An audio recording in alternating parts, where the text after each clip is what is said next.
Bom dia! O tema do nosso trabalho hoje é cultura. Os integrantes do grupo são Isabela, Felipe, Eric, Rafaela e Maria Clara. Irei começar o trabalho falando sobre natureza humana. Hobbes afirma que o homem nasce com o bem e o mal dentro de si. Porém, ao ver um bem seu ser ameaçado, ele floresce sua face má, fazendo uso da violência. Já quando o homem pretende conquistar algo ou adquirir algum bem, ele faz uso da razão, emoção, experiência e força física. Já Rousseau afirma que o homem é naturalmente bom, generoso e amável, porém a vida em sociedade o corrompe. Ele acredita que ao viver em sociedade, o homem só pensa em prejudicar os outros, e a única coisa que o faz voltar a ser naturalmente bom é a igualdade social. Com isso, ele diz que o homem, que seria a versão boa, não poderia viver dentro de um cidadão, já que esse seria mau. Ele crê que a carência da igualdade na personalidade humana é algo que integra sua natureza. Já a desigualdade social deve ser eliminada, pois priva o homem da liberdade. Maquiavel teoriza que o homem é naturalmente mau, e nada pode mudar isso enquanto existir armas e guerra. Porém, ele mesmo diz que na política, para não ser traído, o governante deve acreditar que todos são traidores, e que é melhor ser temido do que amado. De acordo com a Bíblia, a natureza humana é o que diferencia o homem do animal e do resto das criaturas, pois podemos pensar, sentir, raciocinar, o que é um presente de Deus.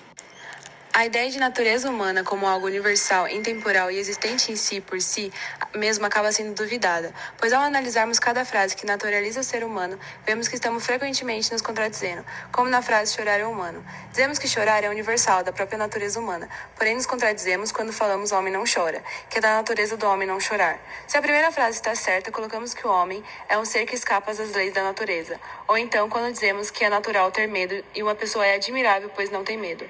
Além da visível contradição, temos admiração por alguém que foge da lei da natureza, além de colocarmos frequentemente que a mulher é o sexo frágil.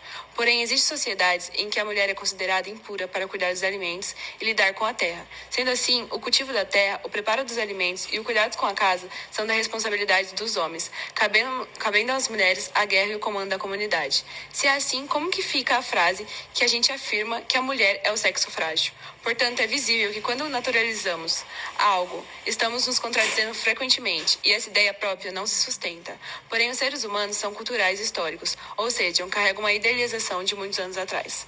Um outro exemplo que se tinha é quando naturalizavam um negro, e que diziam que eles eram malandros e preguiçosos. Então, por que quando os colonizadores instituíram a escravidão e trouxeram os africanos para a América, escolheram-os por considerar que os negros possuíam grande força física, grande capacidade de trabalho e muita inteligência para realizar tarefas com objetos técnicos, como o engenho do açúcar? Se é assim, como que fica a afirmação de que a natureza fez os negros indolentes, preguiçosos e malandros? Ora, os historiadores brasileiros mostram que a abolição da escravatura só foi realizada pelo Estado brasileiro quando a elite econômica considerou mais lucrativo o uso da mão de obra imigrante para certos tipos de agricultura, o que é o café, e para a indústria. Foi, portanto, por razões econômicas que a classe dominante brasileira do século XIX admitiu a abolição da escravatura. Essa decisão fez brasileira do século XIX admitiu a abolição da escravatura. Essa decisão fez com que o mercado de trabalho fosse ocupado pelos imigrantes, deixando a maioria dos escravos libertos sem nenhum direito social, econômico e político. Em outras palavras, os ex-escravos foram impedidos de trabalhar como trabalhadores livres. Não houve preguiça natural, nem indolência natural, e sim desemprego e falta de direitos. Poderíamos examinar cada frase que dizemos ou ouvimos em nosso cotidiano e que naturalizam os seres humanos, seus comportamentos, ideias, valores, formas de viver e de agir. Veríamos como em cada caso os fatos dementem tal naturalização. Veríamos como os seres humanos variam em consequência das condições sociais, econômicas, políticas e históricas em que vivem. Veríamos que somos seres cuja ação determina nosso modo de ser, agir e pensar, e que é a ideia de um gênero. Conceito de cultura. Cultura é o conjunto de tradições, crenças e costumes de determinado grupo social e a soma de padrões dos comportamentos humanos. Para Durkheim, cultura é uma dimensão da personalidade social dos indivíduos, que se constitui por meio da interiorização e dos modelos de valores funcionais para a manutenção da ordem social. Denominação da cultura. O sociólogo, antropólogo e professor da Universidade Descartes, de Paris, Denis Couchet, considera que o conceito de cultura se deu pós-evolução semântica dessa palavra, que ocorreu na Revolução Francesa no século XVIII. Segundo Couchet, a cultura do século XVIII é sempre empregada no singular, o que reflete o universalismo e o humanismo dos filósofos. A cultura é própria do homem, além de toda distinção de povos ou de classes. Natureza e cultura. A natureza possui 5 sentidos. O primeiro seria o princípio de vida ou princípio ativo que anima e motiva os seres. É uma força espontânea capaz de gerar e cuidar de todos os seres por ela gerados. A segunda seria a essência própria de um ser, sendo o conjunto de qualidades, propriedades e atributos que o definem. Já a terceira seria ordenamento dos seres pela regularidade dos fenômenos ou dos fatos, pela frequência, constância e repetição de determinadas relações de casualidade entre as coisas. A quarta, tudo que existe no universo sem a intervenção da vontade e da ação humana, ou seja, tudo que se opõe ao que é produzido pelos seres humanos. E a quinta seria o conjunto de tudo quando existe e é percebido pelos humanos, como o meio ambiente no qual vivem, sendo assim o conjunto das condições físicas em que vivemos com as coisas que contemplamos com emoção. Sobre os sentidos da cultura. São 2 os significados iniciais da palavra cultura.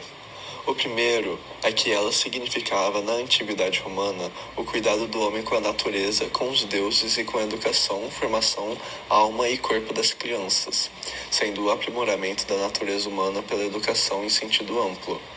Culto era a pessoa fisicamente bem preparada, moralmente virtuosa, politicamente consciente e participante, intelectualmente desenvolvida pelo conhecimento das ciências, das artes e da filosofia. Nesse primeiro sentido, cultura e natureza não se opõem. Os humanos são considerados seres naturais, porém sua natureza não pode ser deixada por conta própria, pois tenderá a ser agressiva, destrutiva e ignorante.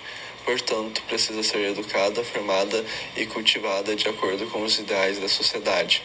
A cultura, portanto, é uma segunda natureza, uma natureza adquirida, que aperfeiçoa e desenvolve a natureza inata de cada um. Já o segundo sentido vem a partir do século XVIII, que cultura passa a significar os resultados e as consequências daquela formação ou educação dos seres humanos. A cultura são os costumes, as técnicas, os ofícios, as artes, a religião, as ciências, a filosofia, a vida moral e a vida política ou o Estado, tornando-se sinônimo de civilização. Com o surgimento desse segundo sentido, tem início a separação e, posteriormente, a oposição entre natureza e cultura, existindo entre o homem e a natureza uma diferença essencial. O homem é dotado de vontade livre e razão, agindo de acordo com os valores e bens estabelecidos por ele próprio. E a natureza é o campo da necessidade casual, ou de série ordenadas de causas e efeitos que operam por si mesmo.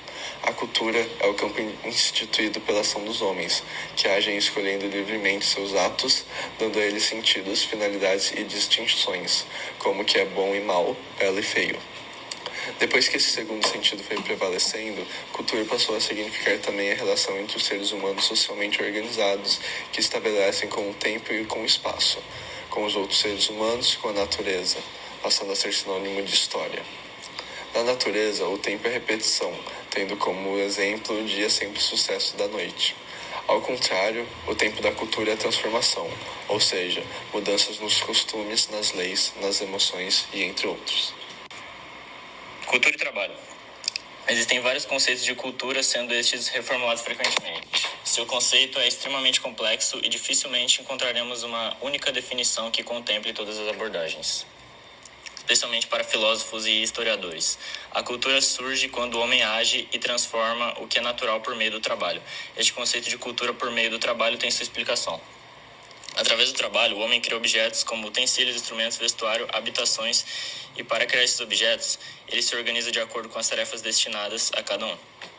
O homem, a partir dessas tarefas, vai se articulando em grupos para aumentar os recursos produzidos, institui a família e as relações de parentesco, unindo-se em vilas e aldeias.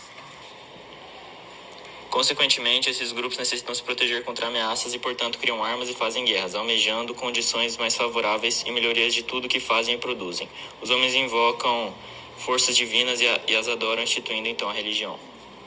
Os vários grupos articulados em torno do trabalho e do parentesco começam então a trocar entre si o que produzem, inventando então o comércio. Com o comércio se evidenciam as desigualdades quando parte deste grupo toma para si como propriedade privada as terras, os animais, a produção, as terras, a água e assim se dá a divisão social com classes distintas, surgindo consequentemente conflitos.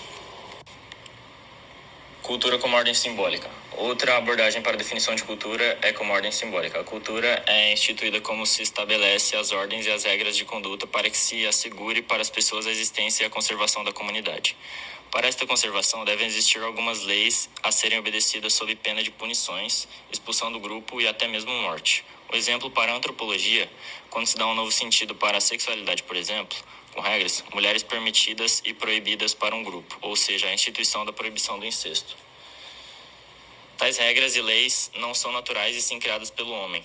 É um mandamento social que ordena a vida dos indivíduos e da comunidade de forma a determinar certos costumes e de sua transmissão de geração em geração, criando instituições sociais, como religião, família, guerra, paz, formas de trabalho, distribuição de tarefas, formas de poder, etc.